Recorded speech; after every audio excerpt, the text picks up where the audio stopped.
Doctor, आपके 3 दांत कैसे टूटे? मरीज, बीवी ने रोटी सख्त बनाई थी। डॉक्टर, तो आप खाने से इनकार कर देते। मरीज, जी वही तो किया था। आदमी, डॉक्टर साहब मेरी ख्वाहिश है कि मैं लंबी ज़िंदगी जीऊँ। डॉक्टर, तुम शादी कर लो। आदमी, डॉक्टर साहब शादी के बाद ज़िंदगी लंबी हो जाएगी। डॉक्टर, नहीं, तुम्हारी ये ख्वाहिश ख़त्म हो जाएगी।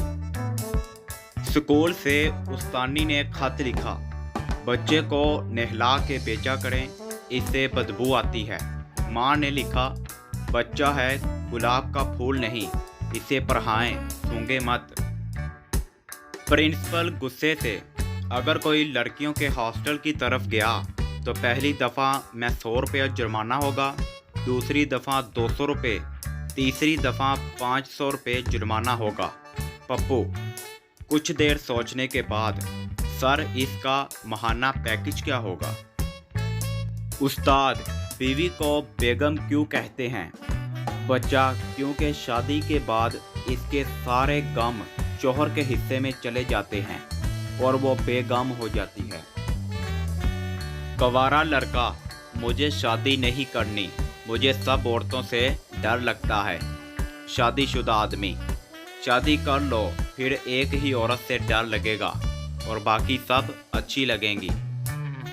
मौलवी निकाह के वक़्त हाज़रीन में से इस शादी पर किसी को एतराज़ तो नहीं? एक सहमी सी आवाज़ आई, जी मुझे है।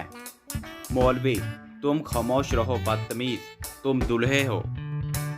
बाप ने बेटे को नसीहत करते हुए कहा, बेटा मेरी नसीहत याद रखो, कभी शादी ना करना।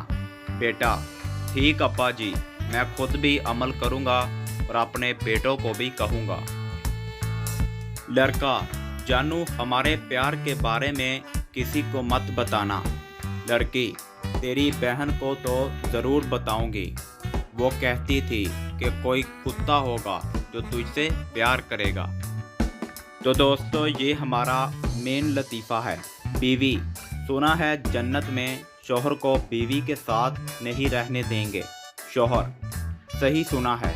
बीवी, ऐसा क्यों? शौहर, पगली, इसलिए तो उसे जन्नत कहते हैं। तो दोस्तों, इस तरह की मज़ीद फ़नी वीडियो देखने के लिए मेरे चैनल को लाइक, शेयर एंड सब्सक्राइब करें। तो मिलते हैं नेक्स्ट वीडियो में। जज़ाकल्लाह।